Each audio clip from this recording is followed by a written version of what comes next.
How exactly does Charles Oliveira defeat Ilia Topuria? So with nearly days before the highly anticipated fight between Charles and Ilia at UFC 317, us MMA fans are almost split down and divided on who we think will come out victorious. Whatever way you see it though, there is clearly a favorite being picked by odd makers. Ilia is favored at a huge -450 against Charles, and in a way I find it kinda crazy and disrespectful to Dubronx, who has been a lightweight champ before and is still one of the top contenders in the division. While on the other hand, this is gonna be Ilia's first time at 155. To Vegas's credit though, Ilia has been on a massive tear, knocking out future Hall of Famers and GOATs like it's a stroll in the park. Ilia is currently on a career-defining run right now, and so with Ilia's unprecedented force and Vegas holding Charles as the huge underdog, what are the win conditions that will set Dubronx Oliveira over the top against the young Ilia looking to establish his mark forever as the lightweight GOAT? Before we go more in depth, my name is Raf and this is a channel for everything MMA and boxing, so make sure you like and subscribe. So with Islam now out of the picture, whereas before it wouldn't even be a question as to who would win against Khabib 2.0, the lightweight division is at its all-time high of genuine contenders and scenarios that can play out. This is what led to Charles getting that title shot against Ilia, who had strangled Dana for the unified lightweight opportunity. Despite Ilia's massive confidence, Ilia has proven to back everything up with his unprecedented fighting style, but for Charles to come out victorious, I set out a list of 3 win conditions needed for Charles to find success. The first one being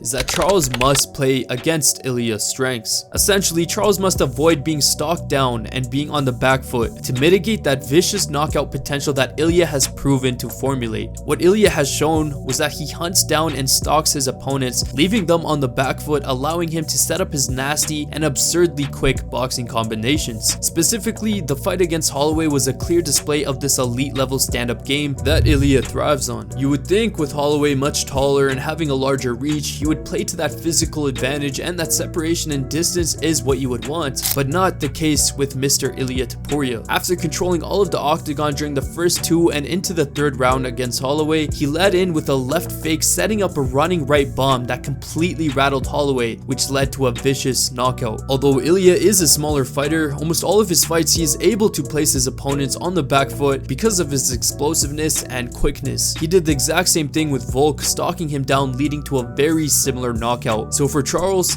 he needs to close that distance and fight that clinching, gritty, and dirty fight, taking away Ilia's ability to control that ring. And we actually have seen Charles exploit this exact scenario against Arman Tsarukyan right at the beginning of their fight in round 1. He fought straight up front, closing the distance against Arman, fighting that close and dirty fight, and ended up kicking his back leg down, giving him the very close round 1 submission. Sean Strickland's camp employed a very similar game plan of playing against their opponent's strengths, specifically against Israel Adesanya. The fight presumed Sean as a massive underdog at a +500, however Sean's entire fighting style and game plan was made to go against the one thing Izzy excelled in, and that is his counter-focused fighting style. Sean simply fought a careful and measured fight, defending and retreating in every moment's instance after a punch combination which frustrated and overwhelmed Izzy. The fight ended in a 5-round domination, completely upsetting the champ, and so going back to Charles, the win con on this end is to simply play against Ilia's ability to dictate octagon control and stalk down his opponents. This at least will stop Ilia's stalking game,